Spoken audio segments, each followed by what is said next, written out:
Hello guys, welcome to Edu Ankuran. मैं हूं आपका दोस्त अश्विनी कुमार। और जो भी आप लोग झारखंड शिक्षक पात्रता परीक्षा जेटेट एग्जामिनेशंस की तैयारी कर रहे हैं, नागपुरी ऑप्ट किए हैं, तो आप लोगों को सबसे पहले आपके सिलेबस का डिटेल्स ऑलरेडी चैनल के माध्यम से प्रोवाइड करा दिया गया है। नया सिलेबस आया है क्षेत्रीय भाषा का, तो उसकी तैयारी के लिए अभी जो 1 to 5 क्लास आप लोग जो ज्वाइन किए हैं, ठीक है, तो किस तरह के प्रश्न आप लोगों को पिछले एग्जामिनेशंस में पूछे गए हैं वो आज के इस वीडियो में आपको बताया जा रहा है।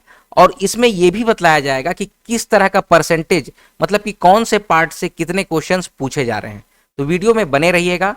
जो 6 to 8 वाले हैं आप लोग भी इस वीडियो को देखिएगा, क्योंकि बहुत सारा सिमिलैरिटीज हैं। तो इसको आप लोग देखिएगा तो आप लोग का भी मतलब कि ज्यादा से ज्यादा मतलब कि आपका नॉलेज जो होगा वो बढ़ेगा। ठीक है, तो चलिए आज के इस वीडियो को शुरू करते हैं। जो भी नए हैं चैनल पे, एडू अंकुरन चैनल को सब्सक्राइब कर लीजिए। नागपुरी की अगर आप तैयारी कर रहे हैं तो प्रॉपर तैयारी हमारे द्वारा कराई जाती है। आइए आज की इस वीडियो को शुरू करते हैं।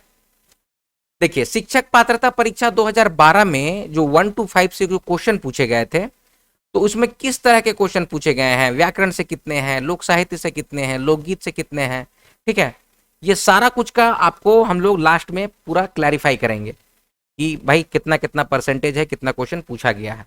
और आप लोगों को भी ना उसी तरह से तैयारी करनी है। ठीक है, चलिए बढ़ते हैं। पहला है, नागपुरी पहले कौन नाव से जानल जात रहे।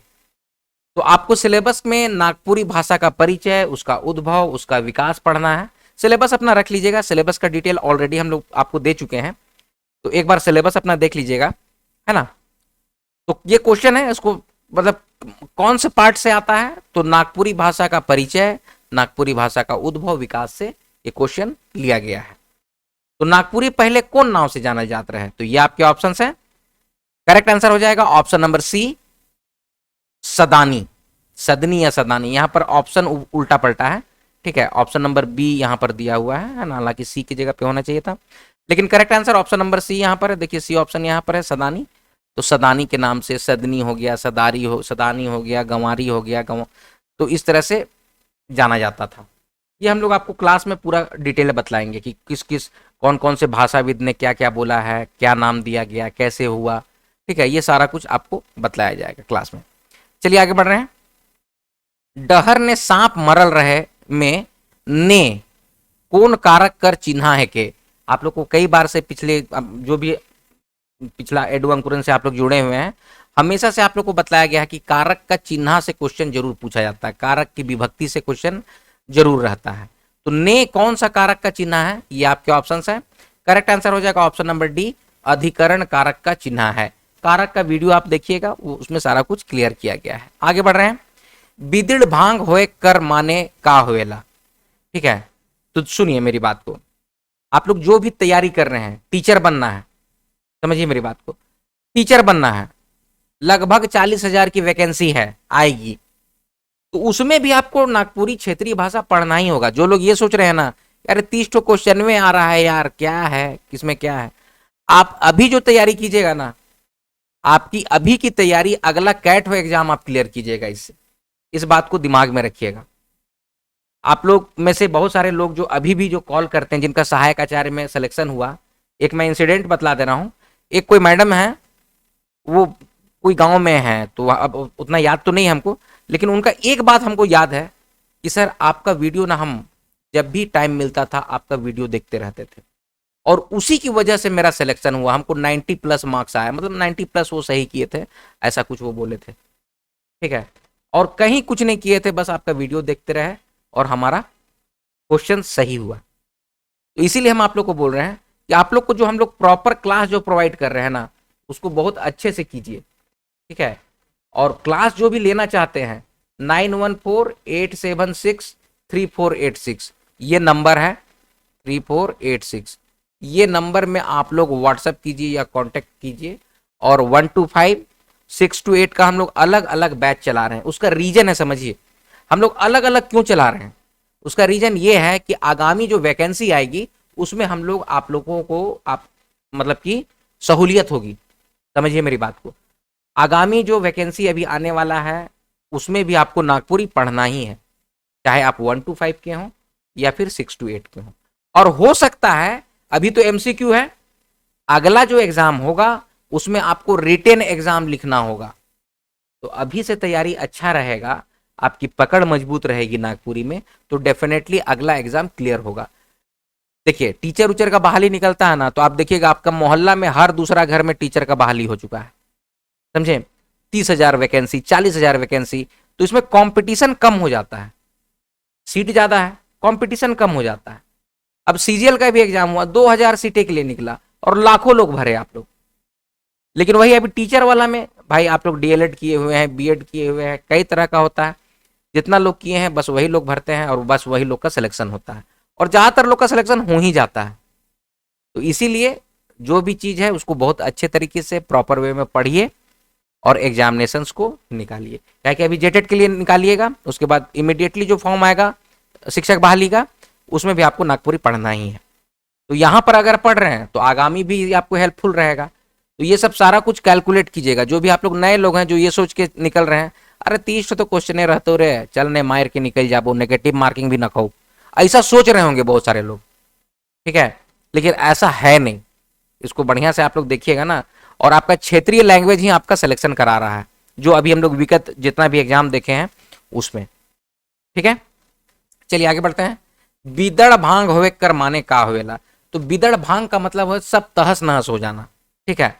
तो सब कुछ बर्बाद हो जाना, मतलब सब कुछ तितर बितर हो जाना, उसी को बिदड़ भांग होवे कहा जाता है। ऑप्शन नंबर बी, तहस नहस हो जाना, तितर बितर हो जाना, ठीक है। आगे बढ़ते हैं। गला कर पाछे अंक के नागपुरी में का कहना। अब बहुत सारा कोचिंग वाले लोग आपको ना गर्दन बता दिया है, अरे गर्दन तो नागपुरी वर्ड नहीं है यार, ठीक है। मतलब इन लोग ऑप्शन देखा होगा कि हाँ भाई ये ऑप्शन है, तो हम आपको फिर से बता रहे हैं कि वैसे चक्कर में मत रहिएगा कि कोचिंग वाला आपको अगर कह रहा है कि ले भाई हम तुमको 200 रुपया में 300 रुपया में क्लास दे रहे हैं, और उन लोग अब एक क्वेश्चन मान लीजिए यही सेम क्वेश्चन आ गया, तो ये क्वेश्चन आपका गलत हो जाएगा। एग्जाम का हम बता रहे हैं आपको, एग्जाम में गलत हो जाएगा ये, और ये गलत हो जाएगा ना तो कई हजार लोगों से आप पीछे हो जाइएगा। समझ रहे हैं मेरी बात को। देखिए हम लोगों से भी बाई मिस्टेक कुछ होता है, स्लिप ऑफ टंग या फिर कुछ ऐसा होता है, तो आप ही लोग जैसे माने अच्छे स्टूडेंट लोग हम लोग को सुधारते हैं कि सर इसका देखिए ना, इसका ये आंसर होना चाहिए, ऐसे आप लोग बोलते हैं। जैसे कि मैं आप लोग को अभी बतला रहा हूं, लेकिन फिर क्वेश्चन के बाद मैं अलग इधर उधर की बातें भी आप लोग को बतलाता हूं, ताकि आप लोगों को थोड़ा सा मोटिवेशन रहे। सिलेक्शन आपका होना ही है, वो कहीं नहीं जा रहा है। जो लोगों का सीजीएल में नहीं हुआ उन लोग का सहायक आचार्य में हुआ, उन लोग का फिर और दूसरा चीज में हुआ। माने जो आप अगर तैयारी किए हैं, देखिए हम लोग का पर्सनल, हम लोग भी कई एग्जामिनेशन अटेम्प्ट किए, कई जगह पे जॉब किए, अभी कई प्रोजेक्ट्स उठा के काम करते हैं, नागपुरी आप लोग को पढ़ा रहे हैं, ठीक है। आपका कहीं ना कहीं अच्छा होगा ही, आप मेहनत किए हैं ना, आपका होना ही है। तो इसीलिए सबसे पहले तो डीमोटिवेट मत होइए। बहुत सारे लोग जो सुनते हैं, हम कई बार से बोले हैं कि कई बार लोग ये बोल देते हैं अरे झारखंड में कुछ नहीं होता रे, ऐसी बात नहीं है। सिलेक्शन भी हो रहा है, नियुक्तियां भी हो रही हैं, लोग जॉब भी कर रहे हैं, ठीक है। बस आपको लगे रहना है, छोड़ नहीं देना है। समझ रहे हैं मेरी बात को। अच्छा इस क्वेश्चन में हम फिर से आते हैं। गला कर पाछे अंक के नागपुरी में का कहना। तो बहुत सारे लोग गर्दन बोल देते हैं, ऐसा नहीं है, ठीक है। इसका करेक्ट आंसर हो जाएगा ऑप्शन नंबर सी, घेचा बोलेंगे हम लोग, ठीक है। आप लोग इसको बस दिमाग में रखिए, घेचा।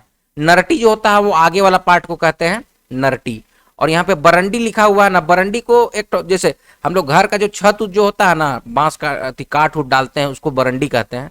अब इसका क्या है, और भी अगर कुछ होगा तो आप लोग बतलाइएगा, हम लोग आप लोग को बतलाएंगे। देखिए हमारे पास जो नॉलेज है वो हम आपको प्रोवाइड कर रहे हैं।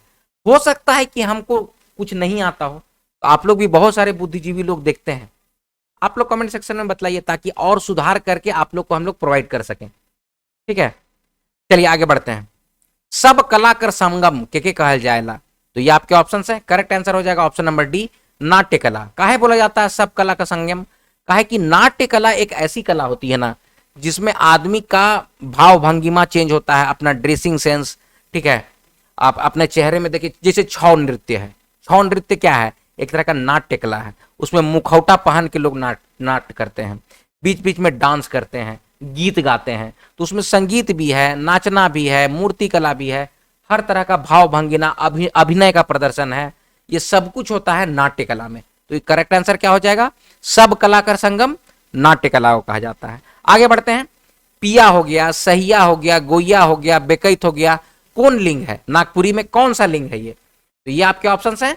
करेक्ट आंसर हो जाएगा ऑप्शन नंबर बी, उभय लिंग है। क्यों भाई? कहे कि पिया ना लड़की के लिए भी होता है, लड़का के लिए भी होता है। उसी तरह सहिया जो होता है लड़का के लिए भी होता है, लड़की के लिए भी होता है, मतलब मेल और फीमेल दोनों के लिए होता है। गोया जो होता है वो मेल और फीमेल दोनों को के लिए होता है। अब बेकैत, बहुत सारे लोग पूछे बेकैत का है सर? तो पति और पत्नी को बेकैत कहते हैं, माने कि पत्नी अपना पति को बेकैत कहेगा और पति अपने पत्नी को बेकैत कहता है। समझ रहे हैं मेरी बात को? हस्बैंड और वाइफ जो अंग्रेजी में बोला जाता है ना, तो बेकैत हम लोग बोलते हैं। जैसे अपनी वाइफ को एक मर्द जो है वो बेकैत बोलता है, और उसी तरह से एक जो महिला है वो अपने पति को बेकैत बोलती है। समझ रहे मेरी बात को? तो बेकैत भी कौन लिंग हो गया? तो उभय लिंग हो गया। उभय लिंग का मतलब है कि दोनों में है, ठीक है, मेल और फीमेल दोनों है। कॉन्सेप्ट क्लियर है? आगे है डमकच कोन घरक गीत नाच है के। तो ये आपके ऑप्शन हैं। डमकच के बारे में आप लोग सब कोई बहुत अच्छे जान रहे हैं। ऑप्शन नंबर ए बियाह और शादी का गीत है। देखिए ये लोकगीत से क्वेश्चन आपको आ गया, लोकगीत में भी क्या पढ़ना हुआ? तो डमकच पढ़ना हुआ। तो ये सब चीज को आप लोग दिमाग में रखिए, ये सब चीज हम लोग कराएंगे आपको, एकदम टेंशन नहीं लेना है। आगे बढ़ रहे हैं। फगुआ पुछारी गीत कर तुलना केकर सर करल जायला। तो ये आपके ऑप्शन है। कजली हो गया, कव्वाली हो गया, जतरा हो गया, टूसू हो गया। तो सबसे पहले तो इसका आंसर बता दे रहे हैं कि फगुआ पुछारी गीत की तुलना ऑप्शन नंबर सी कव्वाली से किया जाता है। पूछा पुछारी, पूछा पुछारी का मतलब होता है एक जन पूछा, दूसरा जन जवाब दिया, फिर दूसरा जन पूछा, फिर अगला जन जवाब दिया। तो ऐसा कौन चीज में होता है? तो कव्वाली में होता है, ठीक है। अच्छा, अब आगे आगे तक कजरी, कजरी गाया जाता है, ये भी गीत होता है। जतरा क्या होता है? मेला को जतरा कहते हैं, और टूसू तो पर्व होता है। ये सब आप लोग जानते हैं, ठीक है। तो इसका करेक्ट आंसर हो जाएगा ऑप्शन नंबर सी कव्वाली। चलिए आगे बढ़ रहे हैं। नागपुरी भक्ति काव्य में केकर भक्ति मूर्ख हुई है? किसकी भक्ति सबसे ज्यादा हुई है? तो आप देखिएगा ना, हनुमान सिंह सबसे पुराने में आते हैं। हनुमान सिंह, बरजू राम पाठक, इन लोग का जितना भी गीत मिलेगा ना आपको, चाहे फिर रघुनाथ नृपति का भी गीत मिलेगा ना, तो राधा और कृष्ण की भक्ति का बहुत ज्यादा मिलता है, ठीक है। राधा और कृष्ण की भक्ति से प्रेम का रस, श्रृंगार का रस, ये सारा कुछ जो है वो राधा और कृष्ण की भक्ति गीत में मिलते हैं आपको, ठीक है। ये सब कुछ हम आप लोग को बतलाएंगे। जो जेपीएससी वाले हैं, जेपीएससी वालों को तो बहुत ज्यादा अच्छा से क्लियर कराएंगे ये सब चीज को, ठीक है, कि क्या क्या है, गीत किस तरह से है, कौन सा मुखड़ा है, ये सारा कुछ आप लोग को समझाएंगे। लेकिन अभी फिलहाल के लिए नागपुरी भक्ति काव्य में केकर भक्ति मूर्ख हुई है? तो राधा और कृष्ण की भक्ति सबसे ज्यादा हुई है, ठीक है। चलिए आगे बढ़ रहे हैं। चोंगरे कर सही अर्थ क्या है? कि चोंगरना का मतलब क्या होता है? जैसे कि मान लीजिए डूबा है या फिर कुछ भी, माने बाल्टी है, ग्लास है, तो उसमें अगर आप अपना हाथ को ढुकाते हैं, हाथ डालते हैं, तो उसी को कहते हैं चोंगरना। तो हाथ ढुकाए, ऑप्शन नंबर बी हाथ ढुकाए। ढुकाना मतलब कि घुसाना, ढुकाना का मतलब क्या होता है? घुसाना, घुसना, घुसाना, ठीक है। तो एक बार अपना गांव का स्कूल का बता रहे हैं कि माने कि सर पढ़ा रहे थे अंदर, तो मतलब कि बाहर हम लोग जाते थे कभी पानी लाने के लिए, मास्टर साहब भेज दिए, अभी गर्मी का दिन है, तो हम लोग गगरी लेके या फिर बाल्टी लेके जाते थे। चापाकल या कुआं बहुत, डोभा बहुत दूर होता था, ठीक है। तो वहां से पानी भर के लाए, तो क्या मैं अंदर ढुकूं, ऐसे करके बोलते थे कभी कभी, क्या मैं अंदर ढुकूं? तो वही सर बोल रहे थे, अरे अंदर ढुकू क्या होता है जी, क्या मैं अंदर आ सकता हूं? नहीं बोलने सकेगा? तो नहीं सर बोल लेंगे सर, समझे। तो ढुकू या ढुकाए, ये वर्ड देख लीजिए। देखिए बहुत सारे लोग आप लोग हैं ना, क्यों इस तरह का चीज बतलाया जाता है?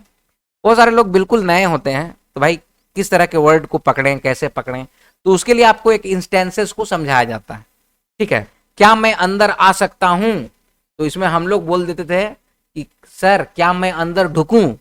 ढुकाएक का मतलब अंदर की ओर घुसना, घुसाना, है ना। चलिए आगे बढ़े। तो चोंगरे कर सही अर्थ है हाथ ढुकाना, हाथ घुसाना, ठीक है। आगे बढ़ रहे हैं। चलिए, आंख फूटल सहाय मुदा अंजन निसहाय, कहावत कर सही अर्थ क्या है? इसका सही अर्थ क्या हो जाएगा? कि फूट जाए आंख, मतलब कि बड़ा नुकसान हो जाए लेकिन छोटा नहीं होना चाहिए, ठीक है।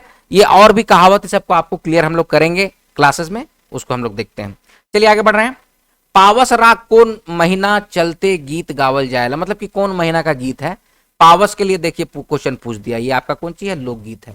ठीक है, तो पावस जो है ना आषाढ़ में गाया जाता है। ऑप्शन नंबर ए आषाढ़ हो जाएगा, ऑप्शन नंबर ए आषाढ़ हो जाएगा। आगे बढ़ रहे हैं, मर्दानी झूमर के मनक मूल नाच गीत है के। लोकगीत से क्वेश्चन देखिए कंटिन्यूअसली आ रहा है, तो किन लोगों का है, तो ये पुरुष प्रधान गीत होता है। ऑप्शन नंबर सी हो जाएगा, पुरुष प्रधान गीत। आगे बढ़ रहे हैं, नागपुरिया निकैल है। देखिए अभी सब कॉन्सेप्चुअल क्वेश्चन है। नागपुरिया निकैल है कौन चीज से, प्राकृत से, अर्धमागधी से, सौरसेनी से, या देवल कोनो नहीं। तो किससे निकला है नागदी, तो ये किसी से नहीं हो जाएगा, ऑप्शन नंबर डी हो जाएगा इसका सही आंसर। आप लोग बहुत सारे बोलेंगे सर अर्धमागधी तो हो सकता है ना, सुनिए मेरी बात को, हम समझा रहे हैं। बहुत सारे जैसे कि पंडित योगेंद्र नाथ तिवारी, प्रोफेसर केसरी कुमार सिंह, या फिर और भी जितने भी जो भाषा वैज्ञानिक थे नागपुरी भाषा में शोध किए, उन लोगों ने एक कंक्लूजन निकाला जिसको डॉक्टर बीपी केसरी अपने बुक में लिखे हैं कि नागपुरी भाषा जो है ना वो मागधी अपभ्रंश से निकला है। मागधी अपभ्रंश से निकला है। समझिए मेरी बात को, क्या बतलाना चाह रहे हैं अब यहां पर। मागधी अपभ्रंश क्या हुआ, देखिए अपभ्रंश जो होता है सबसे पहले वो समझिए।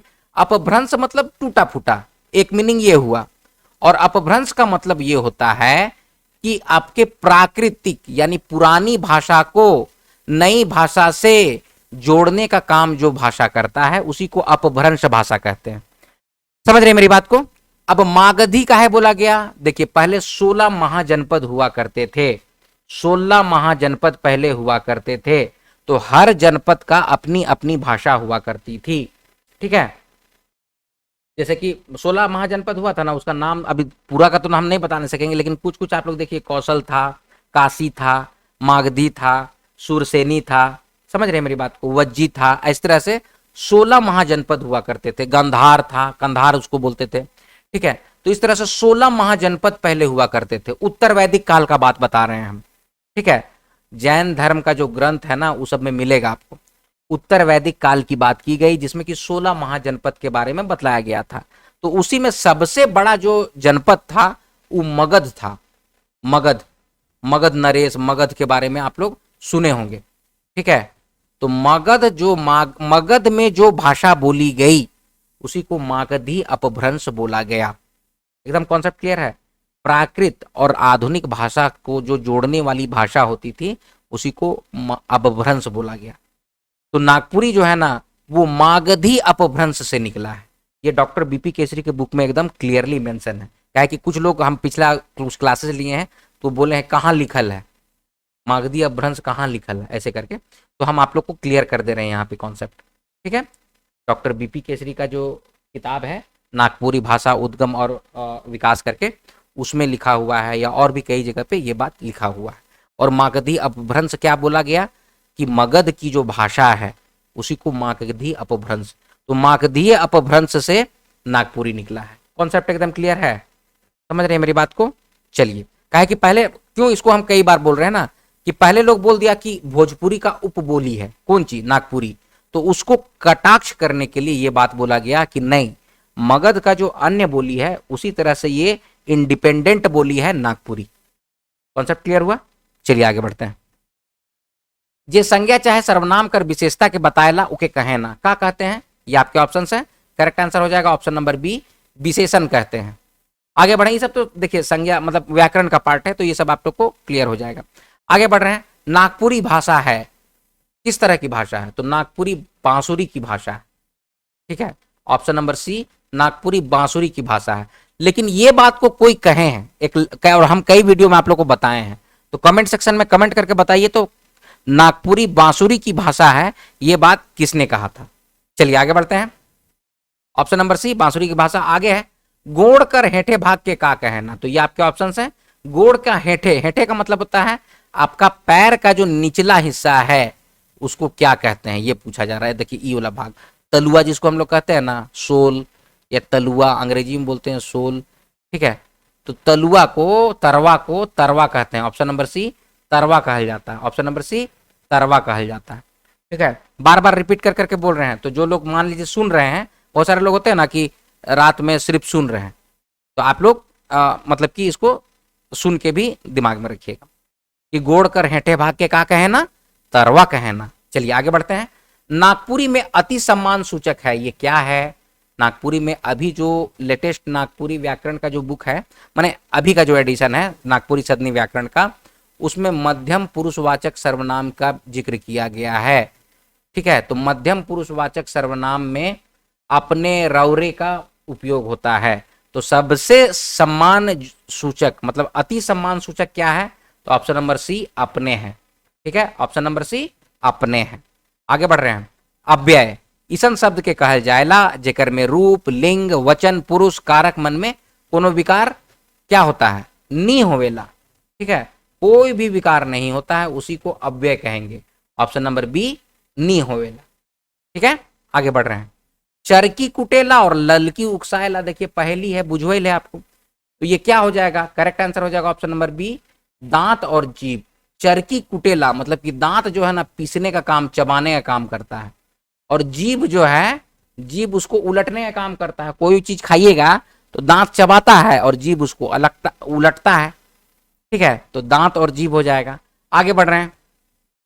हमर मुड़ में लाल मुकुट जागा रे किसान, तो ये तो आप लोग पढ़िएगा समझ जा रहे होंगे, मुर्गा को बोला जाता है। ऑप्शन नंबर बी मुर्गा। देखिए यहाँ मुर्गी भी लिखल है, लेकिन आप लोग मुर्गा में जाइएगा। ठीक है, ठीक है, ये कहे कि एक तो डिबेटेबल क्वेश्चन हो सकता है, सर मुर्गी काहे नहीं, कहे कि मुर्गी भी तो, लेकिन मुर्गे के ऊपर रहता है लाल ऐसे एकदम। ठीक है, मुर्गी में नहीं रहता है। समझ रहे मेरी बात को? अरे मुर्गवा जो रहता है ना उसमें रहता है। ठीक है, तो अथी उठल ऐसा लाल देखिएगा उठल रहता है, समझे, लेकिन मुर्गी में नहीं रहेगा। तो ये सब बात को दिमाग में रखिएगा, और का नहीं बना दिए कैसा फिगर। चलिए ठीक है, ऑप्शन नंबर बी। आगे बढ़ते हैं। एगो गच्छे सुइए सुई, देखिए बढ़िया क्वेश्चन है, एगो गच्छे सुइए सुई, तो इसका करेक्ट आंसर हो जाएगा ऑप्शन नंबर ए फुटकल। ऑप्शन नंबर ए फुटकल। फुटकल जानते हैं, इसी को पाकर भी बोलते हैं, फुटकले को ना पाकर बोलते हैं। इसका चटनी बनता है, झोर बनता है, हम लोग तो चढ़ के माना कि फुटकल का पेड़े में चढ़ के खाते थे। देखिए इमेज भी डाल दी है, ये देखिए ऐसा होता है, इसी को फुटकल बोलते हैं, समझे। ऊपरे काला नमक लेके चढ़ गए, पॉकेट में डाल के बैठ के फुटकल खा रहे हैं, हरियर हरियर पत्ता ही है। ठीक है, इस पत्ते का देखिए चटनी बनता है फुटकल का, इसको सुखा देते हैं तो साग बन जाता है, सागे को झोर कर देते हैं। आप लोग जानते नहीं होंगे तो बता दे रहे हैं हम आप। ठीक है, अच्छा कुछ कुछ लोग बोलते हैं एको गच्छे सुई सुई का मतलब जोंकी को भी तो बोलते हैं सर, सहजन को, जोंकी को, सोटी को। भैया यहाँ ऑप्शन नहीं है तो हम कैसे बोल दें? समझ रहे मेरी बात को? यहाँ ऑप्शन आपका फुटकल है तो सिर्फ फुटकल में आइए ना। ठीक है, आगे।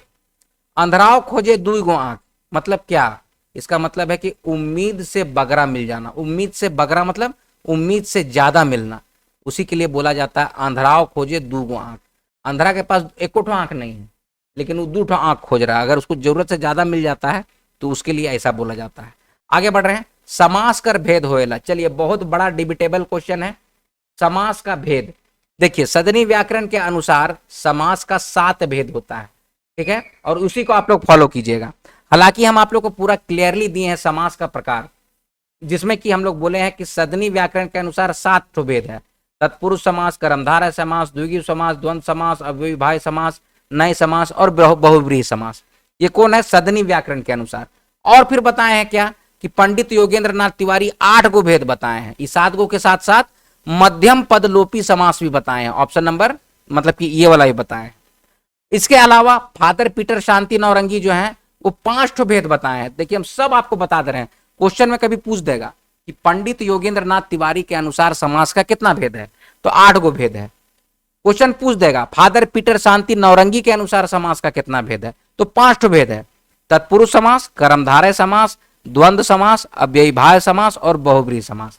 लेकिन सिर्फ ई पूछे कि समास का कितना भेद है, तो आप लोग 7 ठो भेद में जाइए। 7 भेद है, यहां पर देख रहे हैं 7 भेद है। ऑप्शन नंबर सी 7 भेद है। ठीक है, बाद बाकी जो समझाएं उसको दिमाग में रखिएगा। आगे बढ़ते हैं। लांभा मने होवेला, लांभा जो होता है ना वो खरहा को कहते हैं। ठीक है, ऑप्शन नंबर बी खरहा को कहते हैं। खरहा कैसे होता है और खरगोश का होता है ये देख लीजिए। खरगोश जो होता है वो छोटा होता है, उसका कान उन भी छोटा होता है, और ई होता है लांभा। देख लीजिए, खरहा को बोलते हैं लांभा, ये जंगलवा में ज्यादा मिलता है। ठीक है, इसको दिमाग में रखिएगा, खरहा को कहते हैं लांभा। आगे बढ़ रहे हैं, सटासाइट शब्द है, ये एक तरह का क्रिया विशेषण है, ऑप्शन नंबर बी क्रिया विशेषण है। आगे बढ़ रहे हैं, अलगरज कर अर्थ होवेला, अलगरज मतलब जिसको कोई गरज नहीं है, कोई परवाह नहीं है, तो इसका हो जाएगा ऑप्शन नंबर सी लापरवाह, ऑप्शन नंबर सी लापरवाह। ठीक है, आगे बढ़ रहे हैं, लेंगा और भतकहिया कर माने होवेला, लेंगा भतकहिया का मतलब होता है ऑप्शन नंबर बी बायां और दाहिना। लेंगा मतलब होता है आपका लेफ्ट हैंड, भतकहिया का मतलब होता है आपका राइट हैंड। अच्छा, अगर मान लीजिए ये ऑप्शन नहीं रहे, समझिए मेरी बात को, ये ऑप्शन अगर नहीं रहेगा तो आपको ऐसा भी हो सकता है कहीं पर कि दिशा सूचक, दिशा दिशा बताएक वाला, ठीक है, दिशा सूचक के रूप में भी लेंगा और भतकहिया का यूज होता है। ठीक है, तो अभी जैसे ऑप्शन दिया तो बायां दायां रहेगा, ऑप्शन नंबर बी ये करेक्ट है। लेकिन मान लीजिए बायां दायां ऑप्शन नहीं रहेगा और दिशा सूचक रहेगा, तो दिशा सूचक में चले जाइएगा आप लोग। ठीक है, चलिए आगे बढ़ रहे हैं, सतघरवा का है कि सतघरवा एक तरह का खेल है, आप लोग जानते होंगे, हम लोग का नगपुरिया समाज में सतघरवा बहुत बढ़िया से हम लोग खेले हुए हैं। ठीक है, तो एक तरह का खेल है, ऑप्शन नंबर सी एक तरह का खेल है। आगे, झारखंडी मनक पारंपरिक हथियार है, क्या है, तीर और धनुष है। ये बात को तो आप लोग सबको जानते होंगे, सबका घर में होगा, मेरे घर में भी अभी भी है, आपके घर में भी अभी भी होगा। ठीक है, तो ऑप्शन नंबर सी तीर और धनुष। ठीक है, तो देखिए इस तरह के क्वेश्चंस आप लोग को पूछे जा रहे हैं, जो भी आप लोग 1 to 5 का जो क्लास ज्वाइन किए हैं आप लोग को हम बता दे रहे हैं, इस तरह के क्वेश्चंस की तैयारी हमें, मतलब कि ऐसा नहीं कि एमसीक्यू देंगे, पूरा डिस्क्रिप्शन में देंगे, घबराइए मत। जो भी आप लोग बैच ज्वाइन किए हैं, रिकॉर्डेड क्लास और टेस्ट, उसके बाद फिर लास्ट में आप लोग को नोट्स प्रोवाइड करेंगे हम लोग। काहे कि देखिए बहुत सारा ना, देखिए यहीं पर देखिए ना ऑप्शन ऊपर नीचे टाइप हो गया है, तो देखिए पढ़ाने का काम मेरा होता है, काफी कंटेंट तैयार करना, पढ़ाना ये मैं करता हूं, लेकिन इसके अलावा बैकग्राउंड में भी टाइप करने का, क्वेश्चनरी बनाने का काम डिफरेंट डिफरेंट लोग करते हैं। तो मान लीजिए ऑप्शन बी लिखना है, वहां पर ऑप्शन सी कर देते हैं लोग, गलती से हो जाता है, तो ऐसा होता है।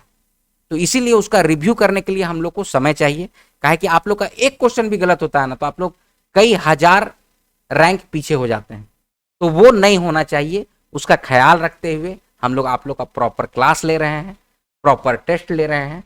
जो भी आप लोग नए हैं, जो इस वीडियो को अभी नया देख रहे हैं, उन लोगों के लिए बता दे रहे हैं कि 9148763486 ये आपका नंबर है।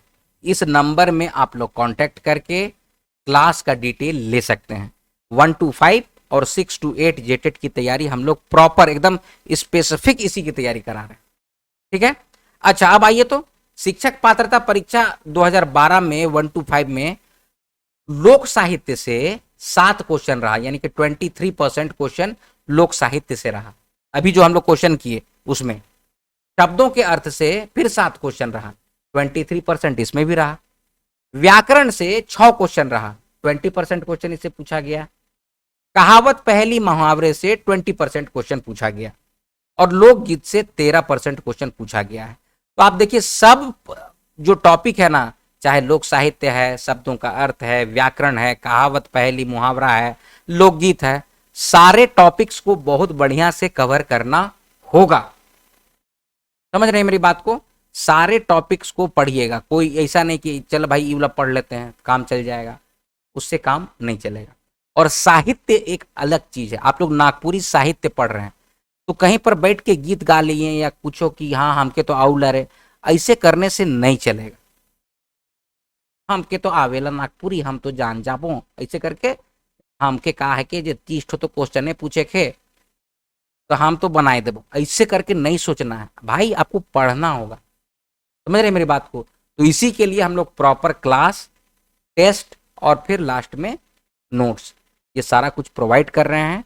आप लोग को यहाँ पर बता दिए हैं कि 9148763486 जो नंबर है, इसमें आप लोग व्हाट्सअप कीजिएगा और क्लास का डिटेल लीजिएगा और यह क्लास ज्वाइन कीजिएगा। ठीक है, और कोई भी एक चीज और भी, हर एक बार बोल रहे हैं, हमारी वीडियो किसी भी ऐप में अगर चल रही है तो आप लोग हम लोग को रिपोर्ट कीजिए, या कोई भी कोचिंग ये बोल रहा है कि एडू अंकुरन वाले इंजीनियर अश्विनी कुमार सर हमारे यहाँ आके नागपुरी पढ़ा रहे हैं, तो उसका भी हम लोग को रिपोर्ट कीजिए। ठीक है, क्योंकि हम लोग सिर्फ ऑनलाइन क्लास लेते हैं, हम लोग पास समय नहीं रहता है, रात में वीडियो रिकॉर्ड होता है, सुबह आप लोग को मिलता है। ठीक है, तो रात को 1 बजे 2 बजे कोचिंग तो चलता नहीं है, समझ रहे हैं मेरी बात को। ये सब चीज को आप लोग दिमाग में रखिएगा। ये है आज का वीडियो, आई होप इसको आप लोग समझे होंगे। जोर शोर से अपनी तैयारी कीजिए। चलिए मिलते हैं अगले वीडियो में, तब तक आप लोग अपना ख्याल रखिएगा। जय हिंद।